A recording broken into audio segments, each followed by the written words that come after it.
So this is Feedback at the Forefront, Rethinking Assessment and Writing Instruction with Dr. Troy Hicks and Shaelynn Farnsworth. You can also join the free online community for this edWebinar, so you will get to view and share this recording, take the CE quiz, download the slides and chat log, join our discussions, and get invitations to more upcoming edWebinars. The link is at the bottom of your screen. And this whole webinar today is sponsored by Writable. It's who I work for. I'm a former teacher and now I'm with Writable. It's a research-backed and award-winning writing program that over 6,000 schools and districts currently use to save their teachers time and grow great writers faster. So it can be used for writing practice, assessments, facilitating effective feedback strategies. It basically powers all the writing in your school or classroom. You can sign up for a totally free teacher account and explore all of our assignments at writable.com. So getting started with Troy and Shaelynn, you may already be deeply familiar with them as they are quite well-known literacy experts. Troy Hicks is a professor of English and Education at Central Michigan University. He directs both the Chippewa River Writing Project and the Master of Arts in Learning, Design, and Technology program. He's a former middle school teacher. He collaborates with K-12 colleagues and explores how they implement newer literacies in their classrooms. In 2011, he was honored with CMU's Provost Award for junior faculty who demonstrates outstanding achievement in research and creative activity. In 2014, he received the Conference of English Education Richard A. Mead Award for scholarship in English education. And in 2018, he received the Michigan Reading Association's Teacher Award. He's an ISTE certified educator. He has authored numerous books, articles, chapters, blog posts, white papers, and other resources broadly related to the teaching of literacy in our digital age. He's wonderful on Twitter. He also has a great podcast. And then Shaelynn, you may know from previous EdWeb webinars. She's a leader in the convergence between literacy and technology. She's a former high school teacher who redefined her English classroom not only as a place to learn about literature, but also explore technology and shaping the future of communications. She continues this exploration as a consultant, focusing on technology, literacy differentiation, systemic change. Shaelynn is a staff developer, literacy coach, and supports districts in the implementation of initiatives. She is an MIE expert, Google certified innovator, Apple teacher, and has training in project-based learning from the Buck Institute, visible learning with Hattie, instructional coaching, and K-12 literacy best practices. She also has a wonderful Twitter. So in short, these are amazing literacy experts today, and I'm so excited to watch them teach all of us a little something. So I will throw it over to you guys. That's right. Well, welcome. I do want to throw out there, and I know Troy's going to be blushing here. When I was in grad school and I was working on my master's paper, I actually cited some of Troy Hicks' work. So he is fabulous. He has tons of books out there. I used especially for ELA and technology. So he's fantastic. I have been an admirer of yours, Troy, forever.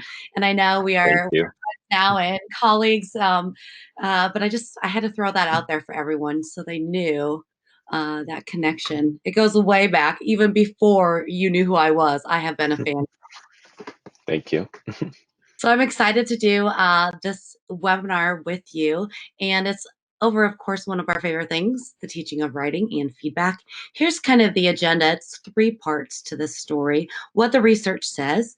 And that's going to be Troy sharing a lot of the research in this area, providing better feedback. So I'm going to bring in some different research, and then we're going to give you some of our favorite strategies for feedback and how to improve student writing growth. And then we're going to shift to assessment. So how do you take that feedback? And then what story does it paint of the student, of the classroom, of the district? Am I forgetting? Oh, I think we've got most of it. So I'm going to toss this over to you. What does the research say? Well, we've got lots of things that we can point to. And when we think about what counts as educational research, I'd just like to always preface this by saying that on kind of one end of a continuum, we have research that's designed almost in a medical tradition, where we have an experimental design, where we have a control group and a placebo group, and then the group that gets the intervention, and we can test and see the effects there. We also have all different kinds of, quantitative and qualitative work, and we have action research that teachers do in their own classroom. So what I tried to do when I wrote this white paper for Writable, and I'm sure we'll have a link to that here in our digital handout, and we'll tweet it out and send it in other ways, was tried to look at, along those lines, more of the controlled studies, because it's not that qualitative work is not important. In fact, I'm a qualitative researcher by training and by heart, and a teacher action researcher, but we also want to live up to that standard of, okay, what's the gold standard in terms of saying we can prove with numbers this works over this. And so I relied heavily on some of the work of a researcher I'll introduce in just a few more slides here, Dr. Steve Graham, along with some other studies that looked at the ways that writing is taught, both from the actual instructional minute, the moment where it starts, all the way through feedback and revision, and then assessment as well. And so this graphic just kind of illustrates some of the top level points that we want to make. This idea that if we're teaching students intentional strategies for writing, and we're giving them models and mentors, we're providing timely and specific feedback, we're teaching them how to provide feedback to one another, and then we're targeting our assessment around those particular criteria, things are going to go well. That's going to lead to student improvement and growth. So one of the researchers that I really rely on and mentioned here is Dr. Steve Graham. He does meta-analyses. So that's looking at all these different studies that have looked at all these interventions and saying which ones are the most effective. One of his reports from a little over a decade ago, called Writing Next, was very influential at the time. It was produced by the Carnegie Foundation and came out with 10 or 11 practices that supported adolescent writers. He's then recently gone on to work with the Institute for Educational Sciences and the What Works Clearinghouse to produce those two reports, one for elementary educators and one for secondary educators. And what I'm summarizing here in the next couple of slides comes from a talk that he gave at the International Literacy Association last fall, where he tried to really boil it down and say, okay, what do we know about the things that work in writing instruction? And you can read all 11 of them. I'm going to highlight just a few.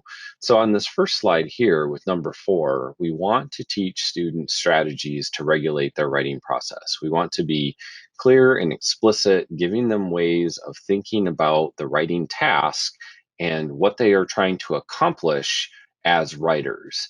And the ways in which we do that matter a great deal. We've all, unfortunately, probably had an experience as a student or even as a teacher where we've just tossed an assignment out there, kind of wished everybody well, good luck, and then had students just go at it. That is not best practice. We want to make sure that we're giving students explicit strategies, modeling that for them. So that's one piece I want to bring out today. A few of the other pieces that I think are important is that we want to assess the writing itself, but we also want to assess the learning that went into that writing. So this is that classic process product conversation that we have. How is it that we are helping students grow as writers, but also help them fix and improve on individual pieces of writing? The number 10 is probably my favorite, and we could do a whole other webinar, and maybe we will, about using digital writing tools in particular. Dr. Graham talks a lot about using word processors to help get students fluent. We want them fluent with handwriting, but we also want them fluent where they can compose using touch typing. I would extend that argument into a whole other realm of digital composition. I'll pause on that because that, like I said, could be a whole other webinar. And then number 11, and I think this is part and parcel to what we're talking about today, is how we establish that classroom climate. What is it that we're asking students to do individually? What is it that we are asking students to do together in order to provide feedback and to give each other that kind of support along the way. And there's a question in the chat about having some examples of a strategy. And in fact, that's what we're going to do. We're going to unpack, yeah, yeah, one particular strategy here really quickly in about 2 slides. But again, just as a top level, what the research says, and again, this is informed mostly by these meta-analyses that Steve Graham has done, but also, again, by all other kinds of research, including teacher action research. We know that we want to provide students opportunities to write for varied audiences and purposes. We want to teach those strategies. And we also, as we'll talk about during much of the rest of the webinar, think about how to provide timely and specific feedback. So as just one example of one of these strategies that kind of hits on different parts of these best practices, we have this practice that is using a mentor text to invite students to create their own text, and that's called copy change. And you can see a quote here from Benson Wright, and we'll have the citation for that will be in our digital handout, and that's from an article in the Reading Teacher. But essentially what we do is where we take a sentence or maybe even a paragraph from an author, and then we have the students in almost a Mad Lib style fashion take certain words like, if we take a good classic, the quick brown fox jumped over the lazy dog. Well, we want to look at quick. Well, what is that? That's an adjective. Oh, what is it describing? The fox. The fox is a noun. How might we set up a sentence like that? Oh, the lazy bear jumped. The lazy bear wobbled down, and we can have them start to copy change. We can, have them replace. And in teaching that strategy and in having that conversation, we're helping them understand those minute little tiny moves that writers make. We can also integrate some peer-to-peer socio-emotional connections. Hey, what did you write? Oh, that's cool. I really like that. I like how you use the word such and such. And we can teach them how to give feedback to one another. We're teaching them revision strategies. So even as we look at just one example of an instructional strategy like copy change, we can see how it might meet multiple elements of high quality writing instruction. Of course, later in the webinar, we're going to talk about some specific strategies for providing feedback, but I hope that at least gives you a little bit of a glimpse into some of the ways to think about this. And again, framing it around those big ideas about high quality writing instruction and what we can do as we move students towards feedback and revision. Well, I think Shaelynn, I'm sure you've got, yep. I think you brought up a good point, Troy, when you were going through Graham's list about teaching specific, explicitly teaching strategies. But I also love and I use mentor text quite frequently. But working with teachers across so many grade levels, I realized that the term mentor text is typically found in the lower grades and sometimes confusing to other people, especially if you teach in those upper grades. So the best way that I explain mentor text, and Troy, you probably have your own description that you can toss in there too, is it can be either a professional author, or it could be a teacher's example, or it could be a previous student example. It is one piece that you can dig into from multiple avenues. And so that's, something different. It's not the mentor text just because it has one sentence. It's a mentor text because it can be approached, modeled, provided examples to kids in multiple ways. So it could be something with characters, or it could be something with theme, or it could be something with dialogue. But there's multiple avenues in which to approach that mentor text. I don't know, Troy, how do you describe mentor text for people? Oh, I think you've done a pretty good job. And there's a question in the chat here about can this be adapted for different age levels? And I would say certainly. Again, you might be using a picture book actually, you might be using a picture book with adults if you're trying to teach them how to teach children's literature or write children's literature. But you might use a picture book with younger children, and then a chapter book, or you might use nonfiction, and you might actually have them do a number of different things. So anyway, strategies are there, and we wanted to hear from you. And Shaelynn, I'll let you introduce our first poll. So we do have a poll for you, EdWeb, if you want to pop that one up there.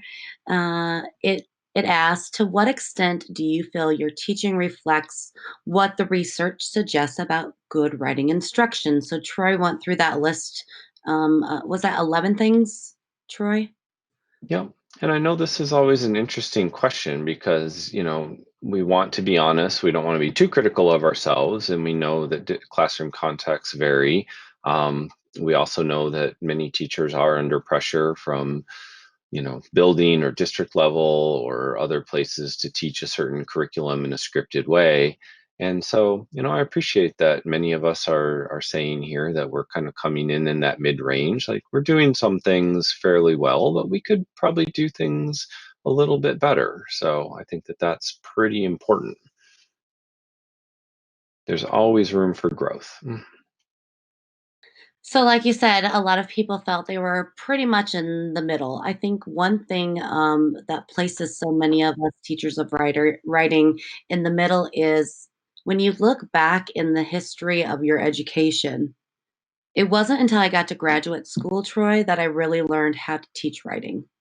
I don't remember in my undergrad how to explicitly teach writing. And I don't know if that's because I was, a 612 major, hitting more of those middle grades in high school, or what, but I don't remember being taught how to explicitly teach writing.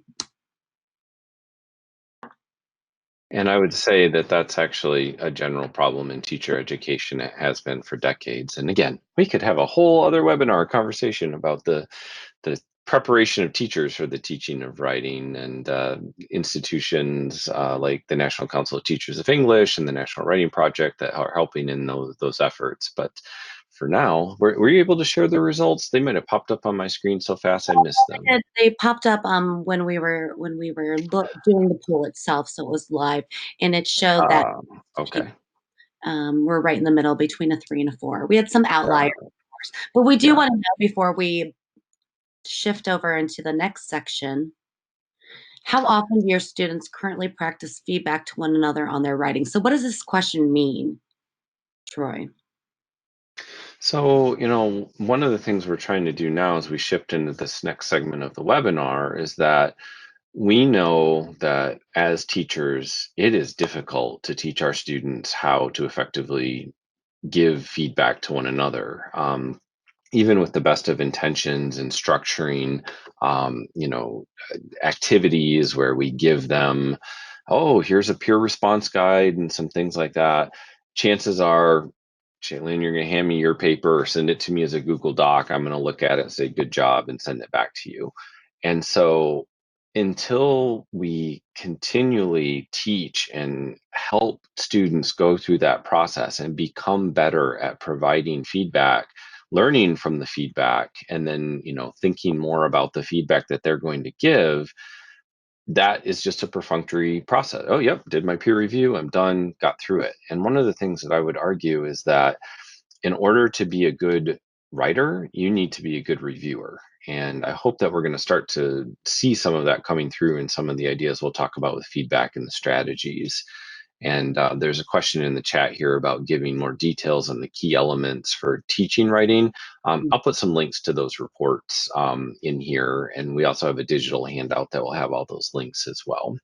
That's right. And as you can see from the poll, and I'm sure this is showing up on your screen as well, most of the educators joining us fall into the bottom groupings. 35% at 3 could go either way. 2 and 1 not at all. So I think feedback is difficult. I think teaching kids how to give proper feedback to each other is difficult. Uh, Typically, when you have them do peer review or provide feedback or get with a partner and talk about what you're writing or respond to writing, this is good. I like it. Great job. And so it does very little to move them forward. It's mixed unless you explicitly teach how to give that good feedback. Right. So we're going to jump into providing better feedback, and I'm going to call upon John Hattie. And so you were talking about a meta-analysis earlier. If you are familiar with John Hattie, go ahead and drop that in the chat box because we don't have a poll here. But when you look at the work of John Hattie, he did the same sort of thing. He looked at a group of 1,600 meta-analysis, and he examined them, he synthesized them, and what this comprised of was 3 million students in over 95,000 studies. And he said, we have all of this information about what works in education. Let's prioritize it. And that's where you get John Hattie and his effect size. So he took everything that increases student achievement and he categorized it and ranked it based on this effect size. Point 4 is the hinge point that he talks about. And he says anything above point 4, there's a direct correlation between that element, right, and increase of student achievement. Anything below, there's no direct correlation there. So anything above a point 4 and above, you can make that direct correlation. Because he said the typical student spending 1 year in class, just growing older, increases by 0.4. And so that 0.4 is what he calls the hinge point. So everything above a 0.4 is good for increasing student achievement. One of the highest you'll see is feedback, and it's a 0.73, meaning it's almost double the rate. But he did also talk about it is also one of the most variable elements to increase student achievement. Why? Because if you ask someone what is feedback, it's it's kind of an ambiguous term. Not all feedback is equal. Sure, when my students told each other great job, that was feedback, but it did very little to move somebody forward.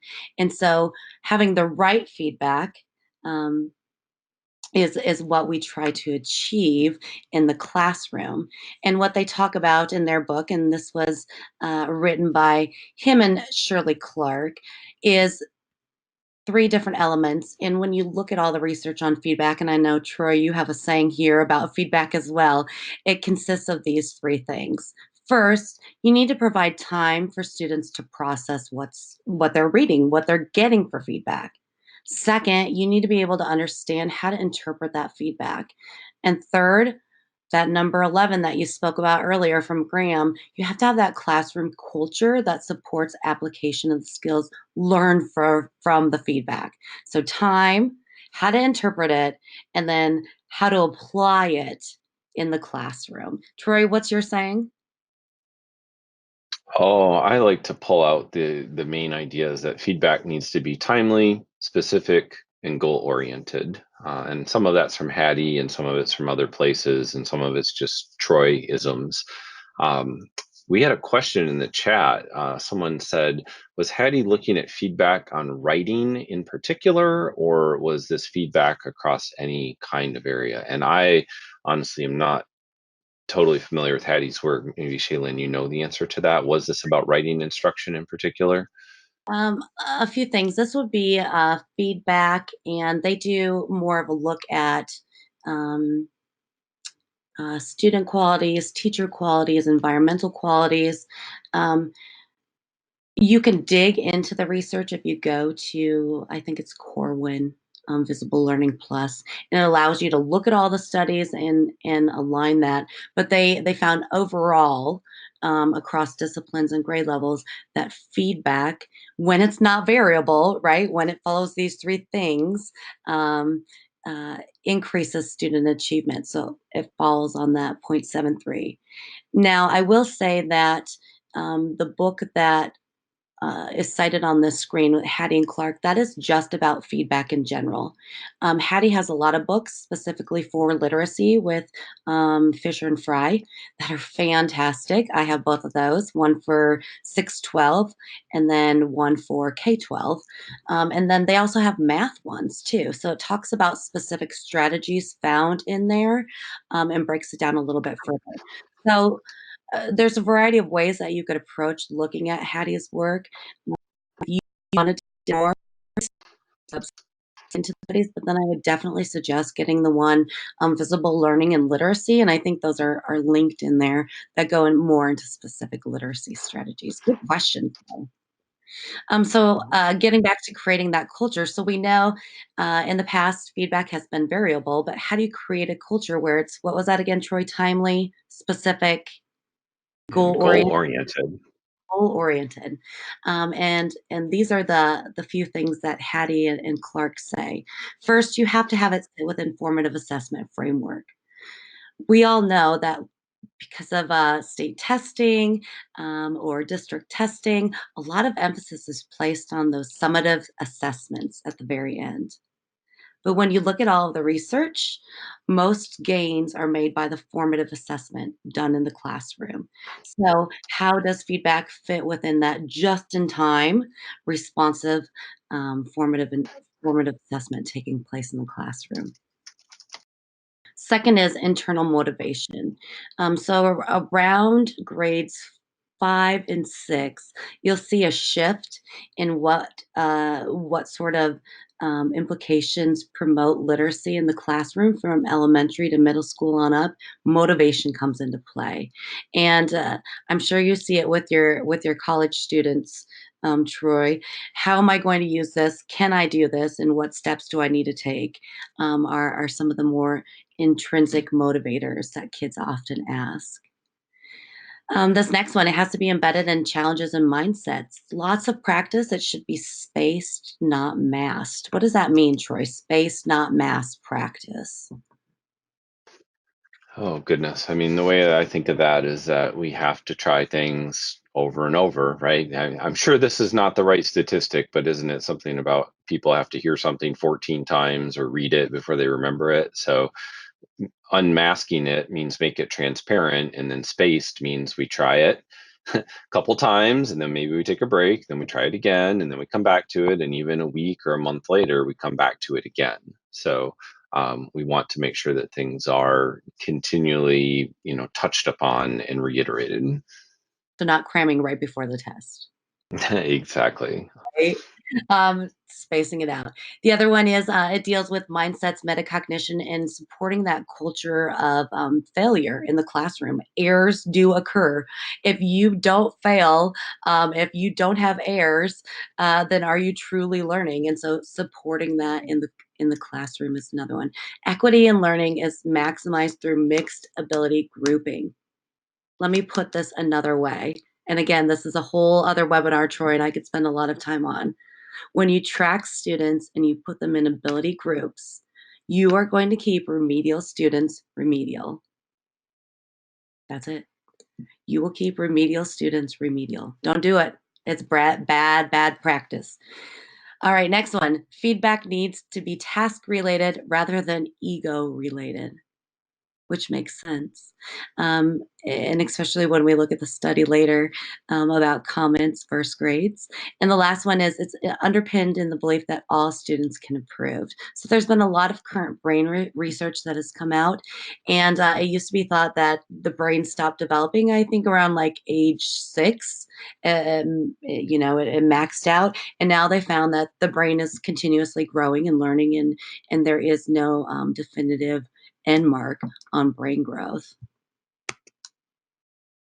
So, Troy, some strategies for feedback. And now we're going into all of the fantastic ones that Troy and I chose especially for you. This first one is my favorite. It is called the PQP, and it is linked on that document as well. P stands for praise, the Q stands for question, and the last P stands for polish. And so when students are working with peers and they need some sort of protocol or framework in which to place their feedback, one of my favorite and one of my students' favorites was PQP. So they read the paragraph or the essay or whatever the person wrote and brought to share. And the first thing that they do is they chose something to praise. What did they like? But you have to be very specific with kids. So I had them underline it, and then I had them speak to how they can relate to it. What do they like about it? So something specific for that praise, not just it's good. The last one, or the middle one, question. That would be more of the revision instead of the editing portion in a writing process. So if you ask yourself, what needs to be beefed up a little bit because it's confusing, question would be the middle one. And the third one, polish. That would deal more with the editing. So if a student is on, let's say, draft number 3, and they're ready to take it to a publishable state, you might use PQP, all of them, and provide feedback, even on that last one, polish, what must be done before they push it out to a different audience. So PQP, again, you can research that from those links. But it was created by Bill Lyons out of the Iowa Writing Project, one of my favorites, one of my kids' favorites. And we always set it up so that the author chose if they wanted P, if they wanted PQ, or if they wanted PQP based on where they were in the process. Single point rubrics. I'm going to speed through this. So we can get on to some other ones. But we are used to traditional rubrics. So typically you have a holistic rubric where you just give commentary and a grade over the whole thing. You might have an analytic rubric, which we are typically used to, that breaks it out by different areas, and you get so many points based on how well you did. There's levels. And the last one is the single point rubric. Now, I love this not only for assessment, but for feedback and self reflection as well. There's an example hooked on to the document. You basically take the middle area, so it's triple sided, right? But you take the middle area and you provide the criteria that would be proficient or achievement, and then on the right side you would add comments of how might or how is it, how could your partner beef it up and move it to the next level. And if you haven't reached that middle criteria left yet, then what steps do you need to make that goal? Um, Again, it's created as a rubric for assessment, but I love using it for feedback. Troy, have you ever used those single point rubrics?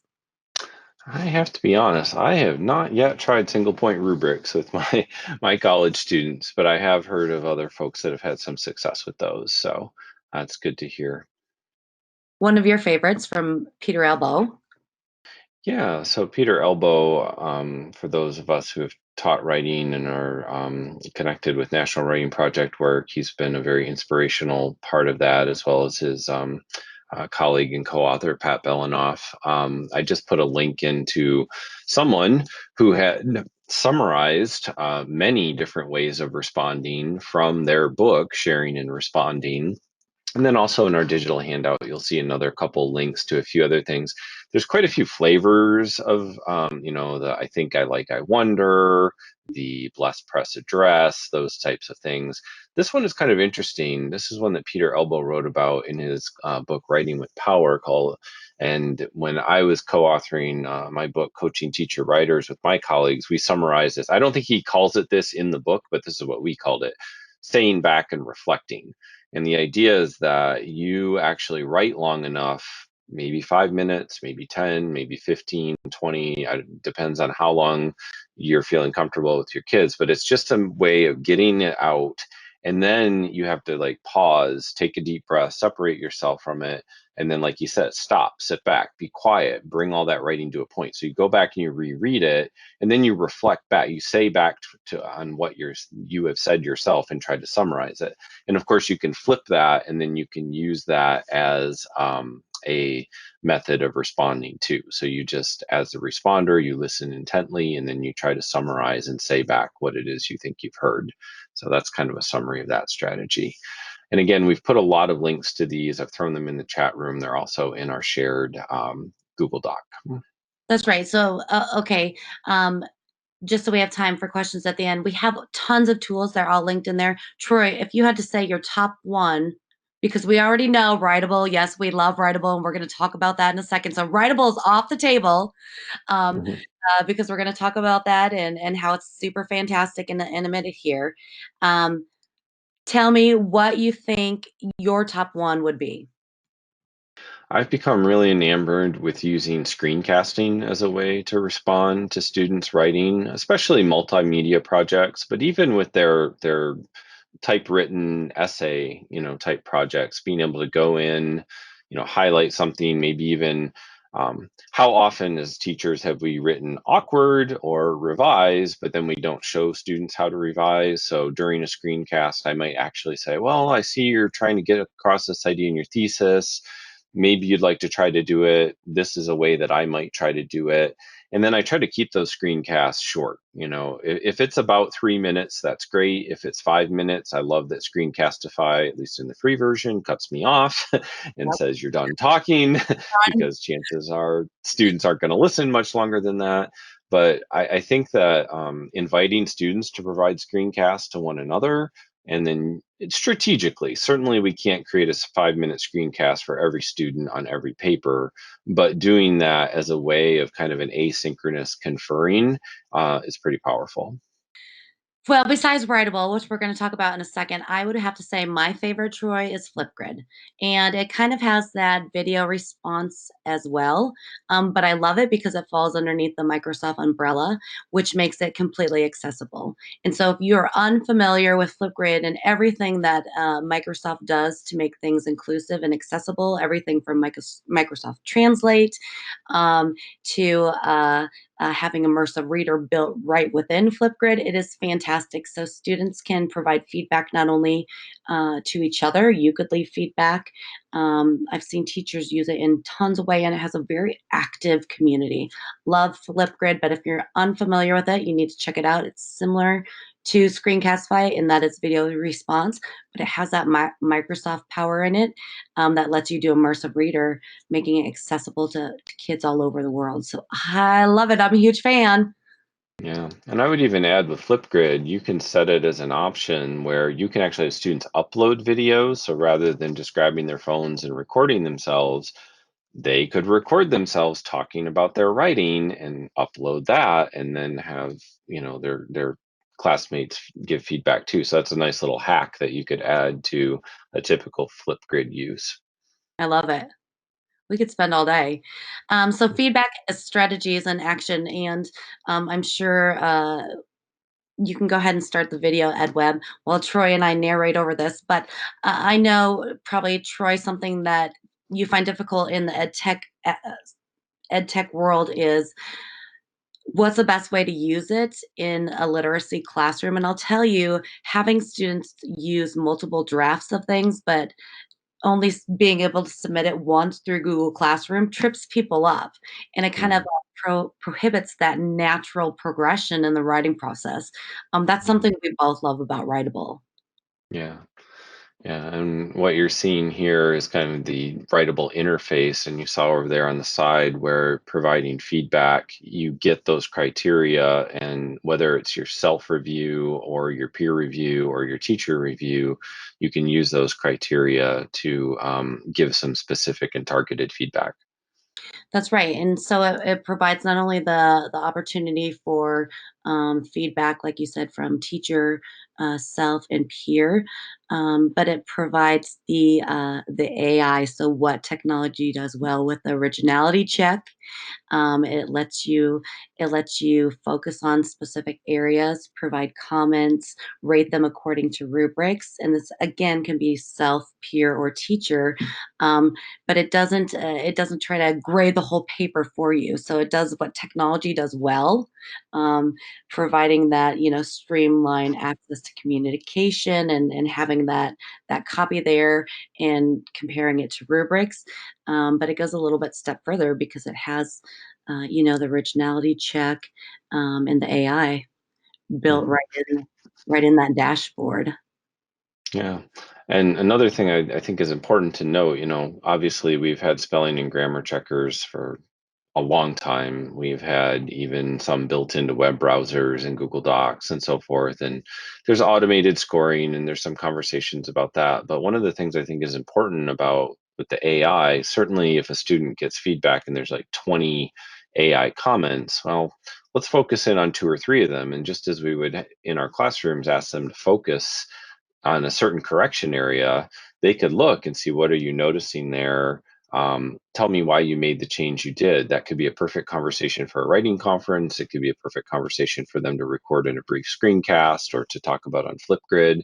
So again, helping students be meta, helping them understand that they are making decisions as writers, and why they're making those decisions rather than just clicking through and accepting every suggestion, I think is really important. Yeah, and the scaffolding of the peer-to-peer feedback. So it gives you sentence stems. It allows you to hook the comments and the feedback to a specific part in the rubric. And the great thing that I love about it, and I don't know if it's in this video test or not, is at the end when you're sharing the feedback, you don't necessarily have to show grade. It can be just all of the feedback in the comments. Too often we get stuck in that grade. And so the feedback can just be separate on its own. I love it.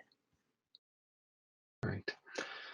And so, of course, we're trying to continue to grow great writers, help them become better by recognizing, being metacognitive, thinking about their strategies, their practices, the kinds of feedback that they're providing to their peers, the kind of feedback that they're getting, and then the revision suggestions that they're making. So we want to pause again and give everyone a chance just to reflect, at least through this quick poll. So Shaelynn is asking us to think here about our conversation so far. What is it that you think you might, given your initial response about 5 or 10 minutes ago about the role of teaching students how to do peer feedback, where are you at now? What are you thinking you might be willing to do? Oh, we're seeing some higher numbers here. This is good. I'm pretty excited about this so far. Exactly. They all get the credits and the hours, right, Troy? That's right. That's right. Well, and again, we want, we are sponsored by Writable and very thankful for the opportunity to be here with their support. But we also want to make sure that we're trying to share strategies that, regardless of platform, even if you're using pencil and paper and Post-it notes, you can teach students these strategies and help them be aware of who they are as writers, what they're doing as writers, and how they provide feedback to other writers. Yeah. It looks like Yeah, those looks like quite a few. Yeah, we were on the higher end there. There were some quite a right. bit in the four or fives. Ones. They're gonna try out some of those new ones, probably. They are. They are. So I think we're going to ask another question here to kind of get our mindset in this new frame of thinking about assessment, which is not always everyone's favorite topic, but it is certainly something that comes up daily, if not hourly, if not minute by minute. And again, we're asking everyone to be honest and thoughtful here, and we're all human, and we're not all perfect, and we're all trying to do things better or as best we can. And this question here is helping us just kind of see, like, okay, to what extent do you feel we're doing this? And I think I appreciate people's honesty. Like we're trying, but maybe we're not being as effective as possible in assessing. And assessment is challenging work no matter what we do. And Shaelynn, I know you have some thoughts about that as well. That's right. So if you ask, are you effectively um, assessing students' writing growth? I think you get pretty mixed, mixed thoughts. It's difficult, just kind of like our poll just shared. A lot of people were right in the middle. Um, And there's lots of reasons Mm, why people feel, it's subjective and, it's difficult to norm as a group. Um, what is good writing? So there's lots of different reasons why probably people put themselves right in the middle. yeah, and there's a comment here in the chat about the way that data gets accumulated across the building or district level and what that means. And actually, another comment here, do we have some ideas about how to communicate? Well, You're here in we luck. go. You are in luck. So Troy, 3 sections for this last chunk. Yeah, I mean, we're going to very quickly talk about just this idea of feedback versus grades, who it is that's providing the feedback, and what can happen with those different modes of feedback, and then also thinking a little bit more about what we can do to share and report out to students, parents, and other stakeholders. So exactly what they were asking us, right, in the Yep. questions. Yeah, yeah. So Exactly. yeah, tell us a little bit more about your thoughts on feedback versus grades and some of the work that you've done, Shaylin. That's right. So, there is a survey out there, the Ruth Butler's study from 1988, um, where they talk about feedback being termed rare. working, as other countries call it, was the conventional way teachers responded after student work was turned in. But what the Ruth Butler study looked at was when students were given grades or comments only or grades and comments, which ones do you feel or do you think had the greatest gains? Drop it in that chat box. So she looked at if students were given grades or comments only or grades and comments, which ones do you think had the greatest gains? Ooh, kinda mixed. Actually, it was comments only that had the greatest gain than the other 2 groups, because they felt, when students were given grades and comments, that the positive comments, were tossed out in favor of the grades because they felt it was the teacher's way of cheering them up or related to the ego. So they actually found comments only had the greatest gains in student achievement rather than grades and comments. It's kind of an interesting thing there, um, to look at. It is. And of course, there's a whole movement right now around teachers going gradeless and thinking about what it means for us to provide effective feedback that is not tied to grades and moving. I know there's questions and thoughts about standards-based grading and all kinds of things like that. I see the chat room has lit up again about this. Someone saying that they don't give numeric grades at the first grade level. And I think that they're indeed, some of us also wish there was no such thing as grades. But for sake of time, we're going to kind of move forward with this piece and say, again, one of the things we want to think about is where the feedback is coming from. Teaching kids, again, those strategies to be good, thoughtful self-evaluators. How do we give them the structure and support so that they can make accurate judgments about their own work? How do we scaffold effective peer review and revision, as we were talking earlier, with some of those strategies or those peer conversation stems or a tool like Writable? And then as teacher, how can we be, to repeat my favorite phrase, the timely, specific, and goal-oriented kind of feedback? We can't give feedback on everything. We can't do everything all the time. So when and where and how are we going to target our feedback to students to be timely, specific, and goal-oriented?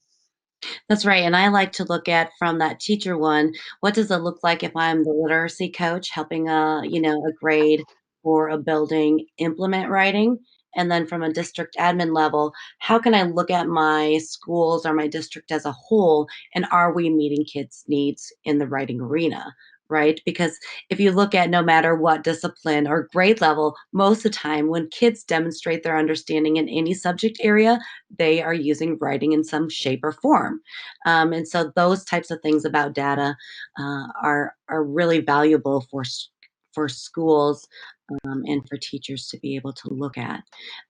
So again, something that we feel strongly about is ed tech isn't meant to replace good teaching or the writing teacher at all, but there are things that ed tech can do well to support teachers and students and families, and give us some time back because I think who said it? Peter Elbow, Troy, you want them writing much more than you could possibly grade. Um, so getting that practice in. Mm-hmm. And so I think now what we're going to do again, with thanks to Writable for sponsoring this webinar, and this is a bit of a product demo because it does address some of the concerns that are coming up in the chat. How do we accurately share this with students, with parents, and with other stakeholders? So I think we can go ahead and cue the video up and have that ready to go. And what we'll notice here is a little bit about the interface for looking at how the data gets reported to you in the teacher dashboard. That's right. So when you launch the platform, there are already pre-built assessments in there. They're called assignments. Tons of state level EL support, AP stuff. But the nice thing about this is you can also add your own assignments. So um, I just put one in the other day, sharing Kobe Bryant's poem "Basketball Dream" because it was Mm, very and it was on everybody's mind. So you can add that in there. Um, when you pull that out and then you have the feedback and through the process, that then becomes part of the assessment, um, and provides not only a glimpse to you as a teacher, but also as a student. Yeah. And I personally think that one of the most powerful features is this, where we talk all the time about how we're going to make adjustments on the fly to our instruction, right? Especially in writing workshop. Well, what happens here is when Writable is gathering the feedback from all these peer review, the self reviews, the peer reviews, and teacher reviews, it builds it into that dashboard where you can then go back and say, oh, I see that people are struggling with ideas and organization, and I need to go and teach a mini lesson on that tomorrow, or I need to do some conferring. And what we're seeing now then is how that data is accumulated across a district. So if, like someone was saying earlier, we really want to see and do some inter-rater reliability and scoring and comparisons, we can run those numbers too and do some comparisons across classes. So that becomes really powerful to see where some classes are struggling and some classes might be succeeding, and being able to think about what we can do to work together as teachers across grade levels and across the district. That's right. There is a question here about fees and accessing different aspects of Writable. And I think Tess might be able to talk a little bit about that, what teachers can get for free for a limited time, and then what the fees are. Maybe we'll save that for the last bit of the Q&A here. Yeah, so should we toss it over to the Q&A? Should we dive right into that? Well, I know we do have a few slides about what Writable is. How about we have people put their Q&A in, any questions you have in the chat room. Shaelynn and I can be quiet for a few moments while Tess hops back on to answer some of these questions about Writable, and then we can come back on for the last few moments to answer any questions that have bubbled up in the chat. Hi, Tess. Yay. Hello! Oh, this was so wonderful, guys. I've loved listening to you. And just to quickly answer the person, Writable is totally free for teachers. Teachers never pay. Students get 2 months to try it out. The data and assignments are never lost from Writable if you don't want to purchase it for your students. And then it's the most affordable writing program on the market. It's just $7 a student. And it includes Quick, Tess. what? Can I interject something in there real quick? Yeah, you can. Troy will agree with me here. When you look at ed tech out there, free is not sustainable. And so, at first you might balk, oh, it's not completely free and I can do this. Free is not sustainable. We've seen it with 2 Days Me and other products, that sort of thing. So just throwing But that out. it is both the most affordable and the most comprehensive and customizable. So we also have no minimums. You could literally just buy a single student. We've tried really hard as a group of people who've been in ed tech and former teachers to really make this as accessible as we most possibly can for every single teacher and every single school. Um, and really try and help you grow great writers together in a way that's research backed and really informs your instruction and allows to fit whatever writing program you do or don't use. Ooh, Um, yeah. So let's jump into those questions, Tess. I see yes, there's some that I'm sure just came across that Troy will be interested into answering there, but go ahead. yes, yes. Let me ask you guys some of these. How about I'm looking for strategies for teaching writing to reluctant writers who are far behind in the writing process. Do you have any strategies? I'm pausing here. I have a couple. Um, I found a couple things. I worked with. I work in a very small school, and I was it. They had me. They had no other teachers to choose from for second grade and some of the middle school students. And I found that number one, if I could have them read something meaningful, Tess, can you mute? If I could have them write something meaningful and I could have them share it with an audience different than the traditional lone teacher, engagement increased. And the other thing that I found worked really well, besides I like that, that copy switch that Troy was talking about earlier, paralleling that mentor text. I also found that if I provided feedback and students provided feedback and they wrote more maybe even than that student wrote. Let's say they gave you a line or two and that was most they have written. If I wrote them a paragraph back, then they were more apt to write more. I don't know. Troy, am I?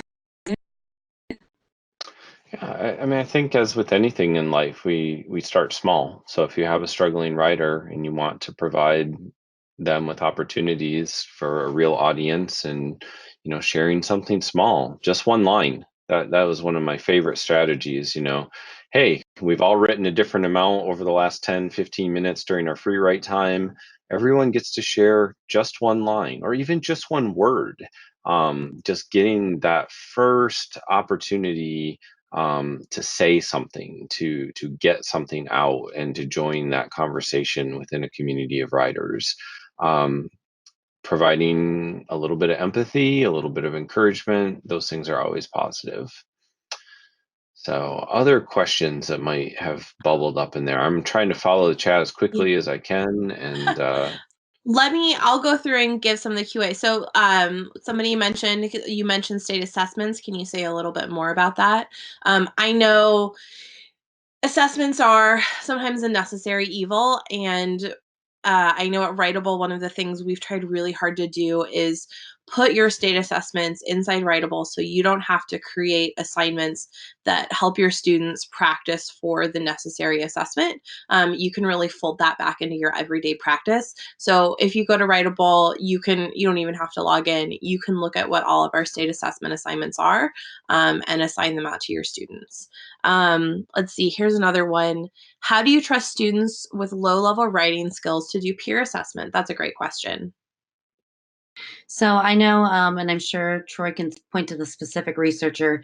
I know that when you work with students, especially at the elementary grades, it's more important in reading to have students who have like abilities together. In writing, not necessarily. It's more important if they share a common passion.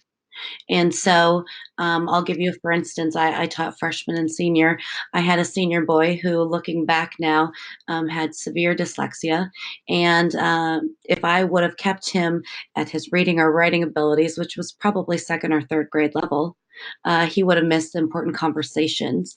And so, how can we make that accessible to that student? Well, you could have them read a portion out loud. We could use the text to speech or the speech to text. So making that, because he was a gosh darn good partner, if he could access that material.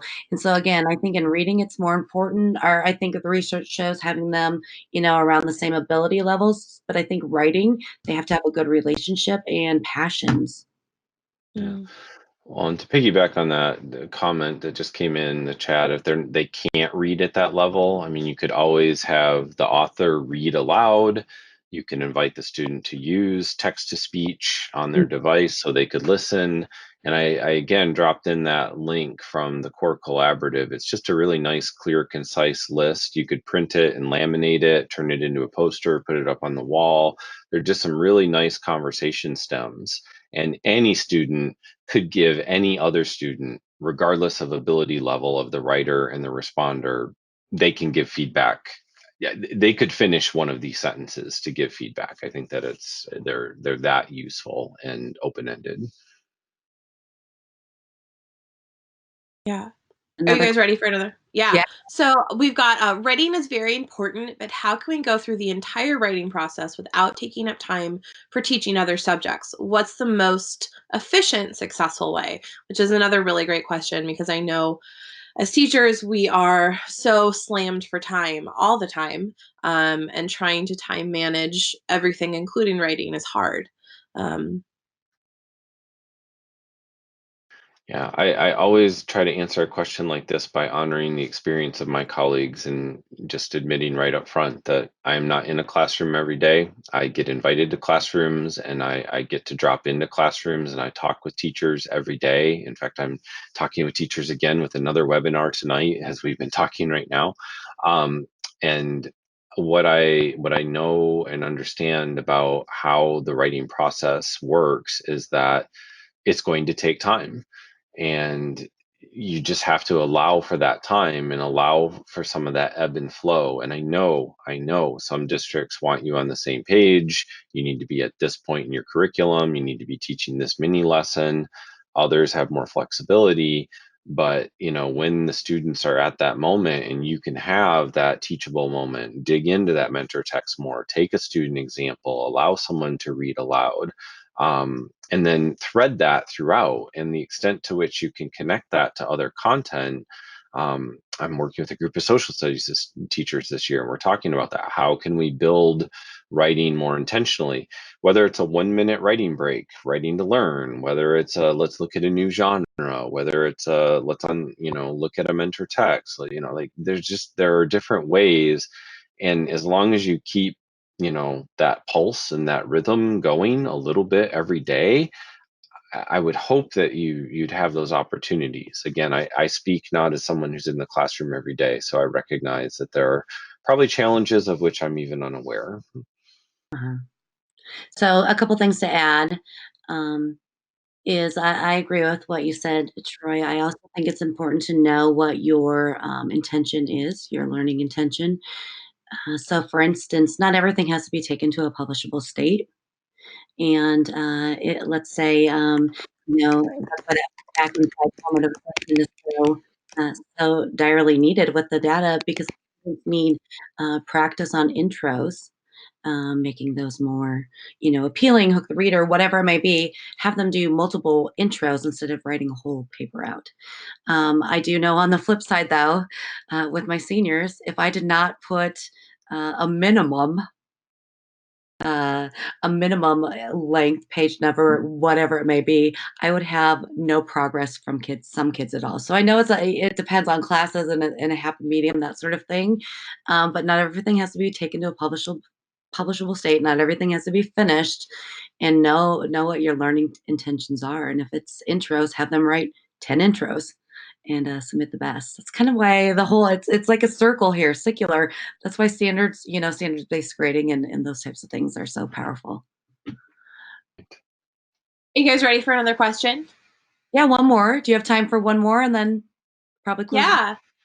I've got two really interesting ones around research. One is asking if there's research that supports feedback being anonymous, and is there a benefit for making peer-to-peer feedback anonymous? And then where was that other feed? Does the research say there is a difference between touch type and actual handwriting in terms of students understanding better if they write about something?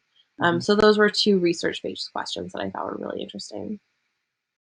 Wow, both good questions. I don't know the answer to the anonymous piece. I mean, we could talk about how we've designed Writable to keep it anonymous and some of the things that we've seen. I don't know of a controlled study that's done anonymous versus identified. I will have to look that up. That's a great question.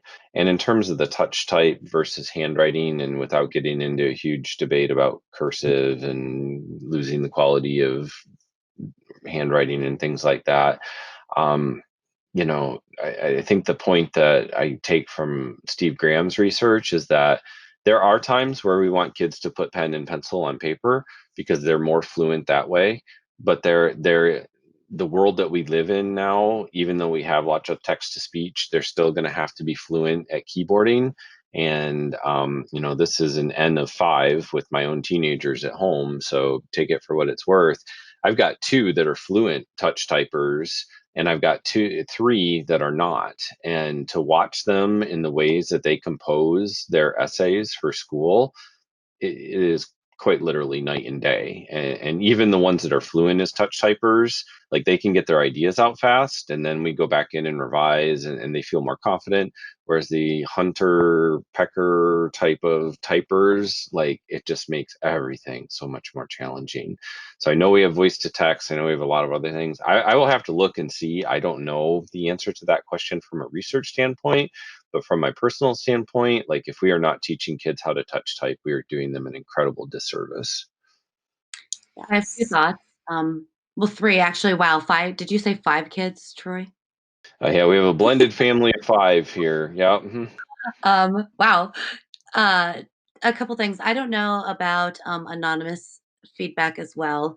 I I would. can, if you guys want me to speak quickly to that. In creating Writable, our research did show that psychologically, um, it was important to have feedback be anonymous, just from a protective and privacy perspective, and privacy in schools is so important, and also to minimize bullying. But also, Shaelynn, when you were talking about, you know, putting kids in remedial groups keeps them remedial, it really helps all writers grow, especially if you are putting together writers that wouldn't traditionally think that they were in the same group. So Mhm. that's another one of the really important reasons why feedback is anonymous and should stay anonymous. And it also can be anonymous for the teacher. So you can remove names when grading, and you can grade blindly. And as many studies have shown, interviewing blindly, giving feedback blindly, really removes some perspective you might already have. Mm. So anonymous is always, research says it's always very helpful. So Well, then I'll just move to the second one. A couple things on the handwriting or typing. I agree with Troy. I know that there is research out there to support the handwriting and learning and memory. Um, but I also know that it doesn't have to be an either or. It can be a both, and you should use both. I know if you look at how most standardized tests are changing to be more computer based. I agree. I think we do a complete disservice if students have no touches with the computers, because then we don't know, are they wasting all their cognitive energies manipulating technology, or are they using it to answer questions? And the last thing is, if you are a Common Core state, I think by grade 3, no. By grade 4 or 5, students have to be able, in a single setting, double space, 2 pages typed in a regular class period. So I know there's some discussion. Does that mean 60 minutes? Does that mean 50 minutes?